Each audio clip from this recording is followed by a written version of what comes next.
Fala galerinha, bom dia, boa tarde, boa noite, boa madrugada para você que me assiste em mais uma videoaula de História comigo, professor Christian Souza. Lembrando a você que o conteúdo desses vídeos é direcionado única e exclusivamente aos alunos da Rede Pública de Ensino do Estado do Rio de Janeiro que estão utilizando as orientações de estudos que foram disponibilizadas pela Secretaria Estadual de Educação, beleza? Bom, na aula de hoje vamos conversar um pouquinho a respeito da democracia, que é esse sistema de governo cheio de defeitos, mas também cheio de qualidades no qual nós vivemos hoje, E para a gente começar a falar de democracia, precisamos primeiro levantar o quê? A história desse modelo de organização política. Quando surgiu, como surgiu, por que surgiu, quem que eram as pessoas que estavam ligadas a ele, até o momento em que esse modelo de governo chegou aqui nas sociedades ocidentais, beleza? Bom, a história da democracia se confunde com a história da Grécia Antiga. Por quê? Porque lá na Grécia Antiga, vocês já viram isso no ensino fundamental, a Grécia Antiga era formada por cidades-estado. O que é isso, Christian, cidades-estado? Cada uma das cidades dentro do território grego tinham sua autonomia política. Ao contrário do que acontece no Brasil hoje, nas demais democracias aqui do Ocidente, o que acontece? Como é que é formado um país? No nosso caso específico do Brasil, você tem os 26 estados brasileiros, mais o Distrito Federal, que compõem aí a esfera municipal, que é das cidades, a esfera estadual, que é dos governos do estado, e a esfera da União, que é o governo federal. Daí o que acontece? Essas três esferas políticas, elas estão interligadas entre si. Então, o governo municipal está vinculado ao governo do estado, que automaticamente está vinculado ao quê? À União, ao governo federal. Se hoje existisse esse conceito de cidade-estado, seria a mesma coisa que eu dizer que a sua cidade, ela independe do estado do Rio de Janeiro e do país Brasil para sobreviver. Ou seja, ela tem o seu conjunto de leis e regras próprio, ela tem o seu sistema judiciário próprio, ela tem a sua legislação própria. Isso caracteriza o modelo de cidade-estado. Daí, dentre essas várias cidades-estado que existiram na Grécia Antiga, nós tínhamos Atenas. E Atenas é que vai ser o quê? O precursor desse modelo de democracia. Daí, o que acontece? No modelo democrático, todas as pessoas que são consideradas cidadãos participavam da vida e da organização política. Então, o que acontecia? Aqueles cidadãos gregos tinham direito de participar da vida política, ou seja, criar leis, decidir impostos, criar condutas e regras de jurisdição dentro da sociedade. Tudo isso era feito por quem? Por esses cidadãos. Mas, Christian, todas as pessoas que viviam em Atenas eram consideradas cidadãos? Não. Essa é a grande diferença da democracia deles para o nosso modelo democrático atual. Por quê? Porque o modelo democrático ateniense, ele era um modelo altamente o quê? Excludente. Ou seja, ele excluía da participação política a maioria da população. Então, quem eram as pessoas que podiam participar ativamente da política em Atenas naquela época? Eu coloquei aqui no quadro para vocês. Homens maiores de 21 anos, nascidos em Atenas, filhos de pai e mãe ateniense. Ou seja, somente esse grupo de pessoas aqui, mais especificamente, esse grupo de homens maiores de 21 anos, com essas características pré-definidas, é que podiam participar da política ateniense. O restante do grupo, o restante das pessoas que viviam na cidade, estava literalmente o quê? Excluído de tudo isso. Daí, um fator interessante que a gente tem que abordar aqui é que o que acontecia? Uma vez que o número de cidadãos, ou seja, de pessoas que eram consideradas cidadãos em Atenas, era reduzido, por quê? Porque eu reduzia apenas a esse grupo pequeno de homens, ficava muito mais fácil o quê? Para eles governarem. Então, na democracia de Atenas, não existia o quê? Eleição para eleger políticos que iam trabalhar dentro da política. E isso vai ser caracterizado como um modelo democrático denominado de democracia direta. Christian, o que é a democracia direta? É aquele modelo democrático onde o cidadão, pessoa, participa diretamente da política. Então, suponhamos que eu nasci lá na Grécia Antiga e eu atendi a todos esses requisitos aqui. Homem, maior de 21 anos, nasci na cidade de Atenas, meu pai e minha mãe eram atenienses. Então, quando eu completasse 21 anos de idade, eu teria as características para me tornar um cidadão ateniense. Então, automaticamente, eu já estava incluído o quê? Dentro da política. Então, era eu, Christian, que ia decidir as leis, que ia votar leis, que ia criar leis. Por isso que eles falam que o modelo, naquela época, era um modelo de democracia direta. Por quê? Porque não se elegia políticos para fazer esse papel, para se criar leis, para se aprovar leis. Não. Era o próprio cidadão que exercia esse papel. Tá, Christian, mas e nos dias de hoje? Nos dias de hoje é assim? Claro que não. Mas por que não é mais assim, Christian?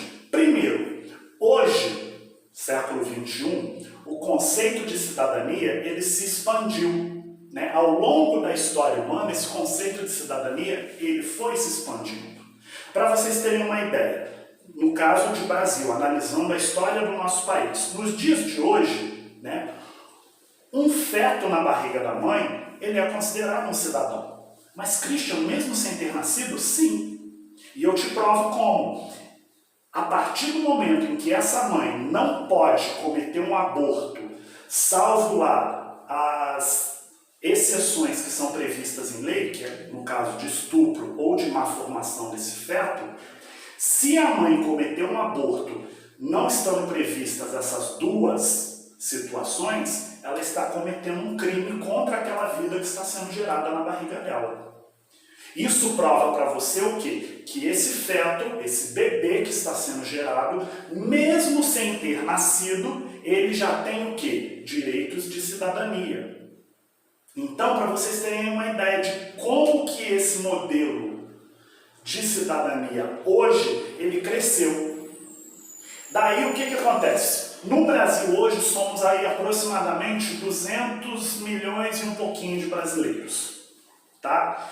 Maiores de 21 anos, vamos colocar aí uns 180 milhões. Vamos dizer que 180 milhões de brasileiros hoje, homens e mulheres, não só mais homens, mas 180 milhões de brasileiros do sexo masculino e feminino são maiores de 21 anos. Imagine você 180 milhões de pessoas indo a Brasília, na capital federal, criar leis, votar leis, aprovar leis para o andamento da nossa sociedade. Isso se tornaria completamente o quê? Inviável. Por que se tornaria inviável? Primeiro que Brasília não caberia essa gente toda. Segundo, que se todos eles agora são cidadãos, então é necessário o quê? Criar um novo modelo democrático onde essas pessoas possam participar de uma outra forma.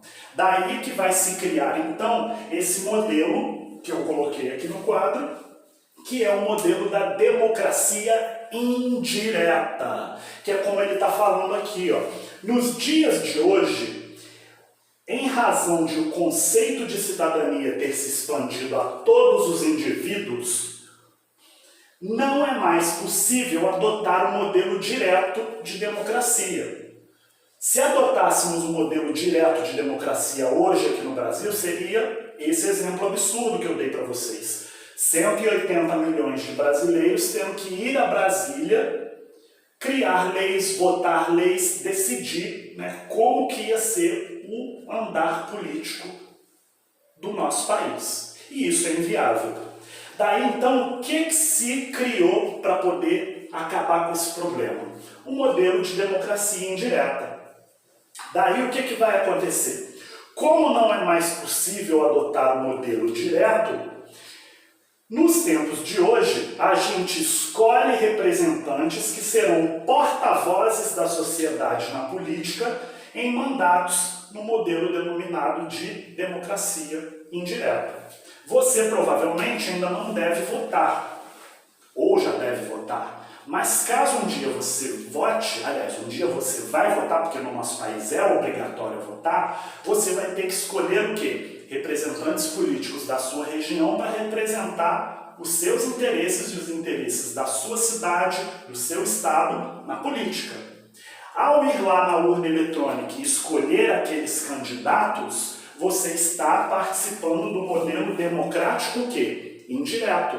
Por quê? Porque não é você, cidadão, que está indo lá a Brasília tomar decisões pela população. Mas você, cidadão brasileiro, está o quê? Indicando pessoas a quem você está confiando o seu voto para tomar essas decisões para você. Seja em Brasília, na esfera pública federal, seja no estado do Rio de Janeiro, na esfera pública estadual, ou seja no município onde você mora, quando você escolhe prefeitos e vereadores, como foi o caso no ano passado, quando tivemos eleições para esses cargos.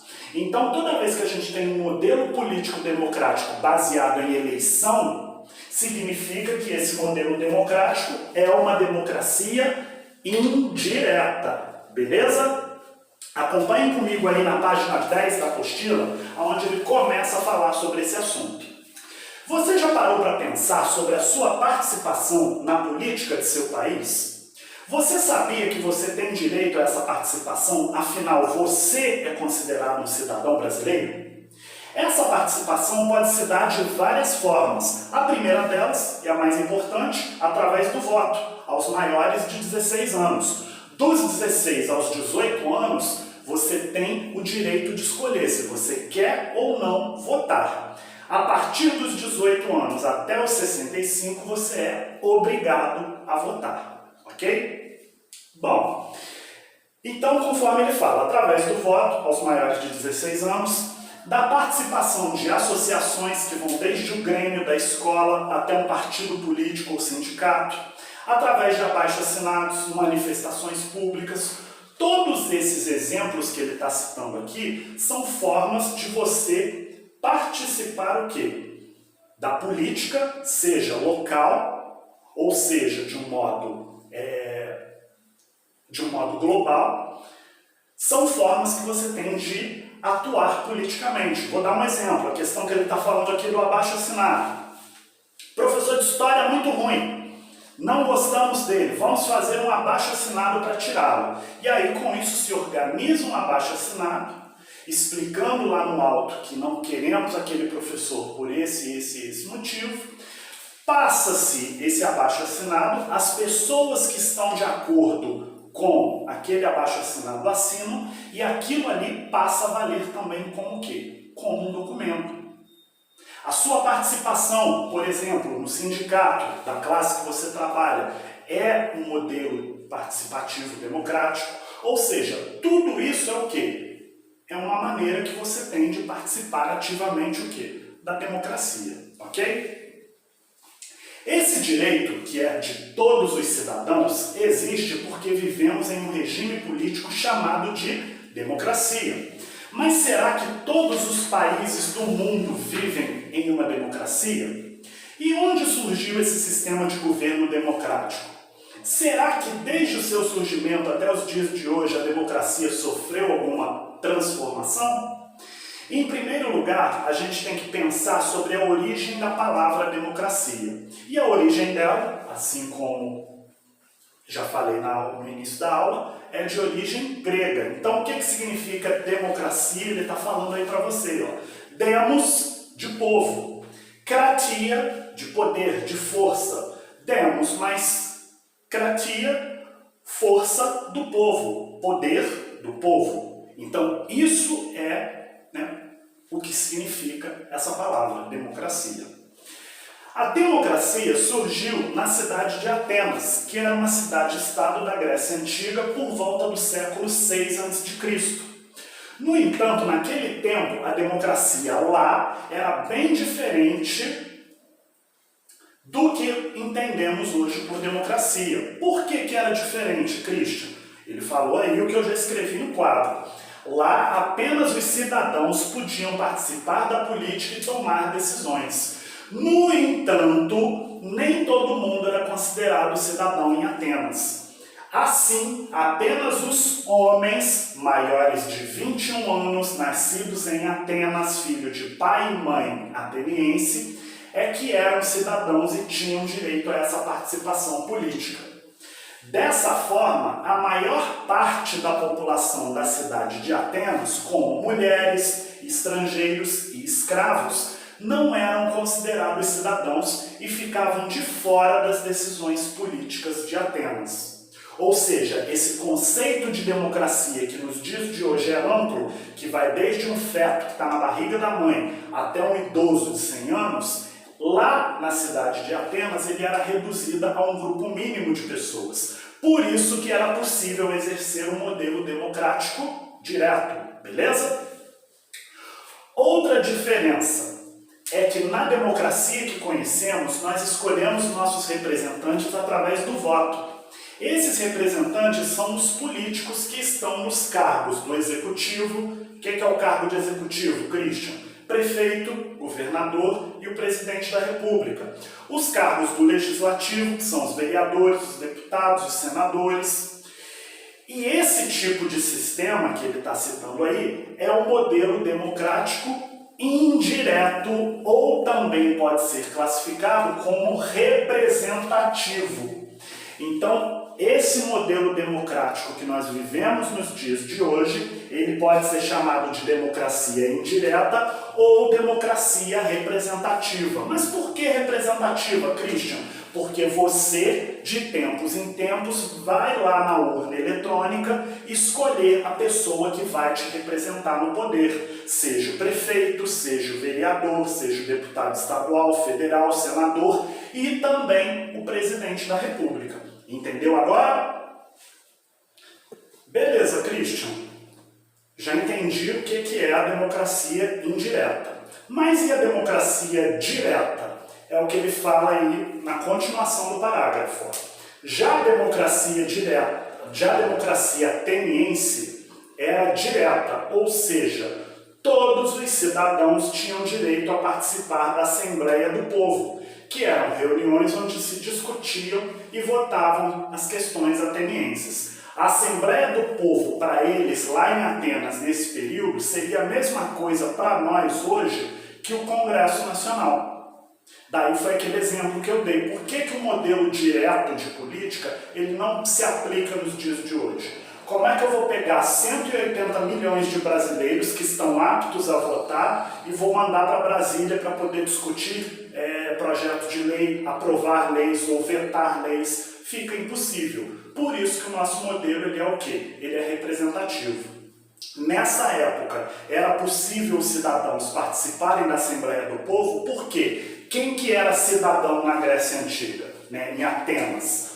Homens maiores de 21 anos, nascidos em Atenas, filhos de pai e mãe ateniense. Ou seja, um grupo muito reduzido dentro daquela cidade-estado. Beleza? Atualmente, tendo como exemplo o nosso país, explica-se o processo da democracia indireta ou representativa da seguinte forma, conforme ele coloca aí na página 12 para vocês. Democracia direta democracia indireta ou representativa.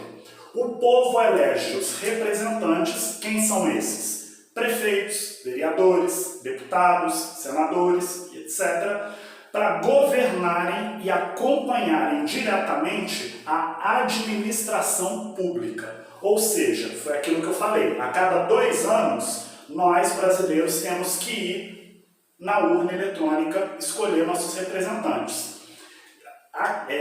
numa determinada eleição, prefeito e vereador, como foi o caso do ano passado, das eleições de 2020. Nas eleições de 2022, deputado estadual, deputado federal, senador e presidente da República. Então, de 2 em 2 anos, nós, nesse modelo democrático representativo ou indireto, vamos às urnas para poder escolher quem que vai representar os nossos interesses políticos diretamente no poder, beleza? Bom, com isso a gente encerra essa aula, espero que vocês tenham entendido o assunto. Precisando, sabem onde me encontrar. Grande abraço, tchau!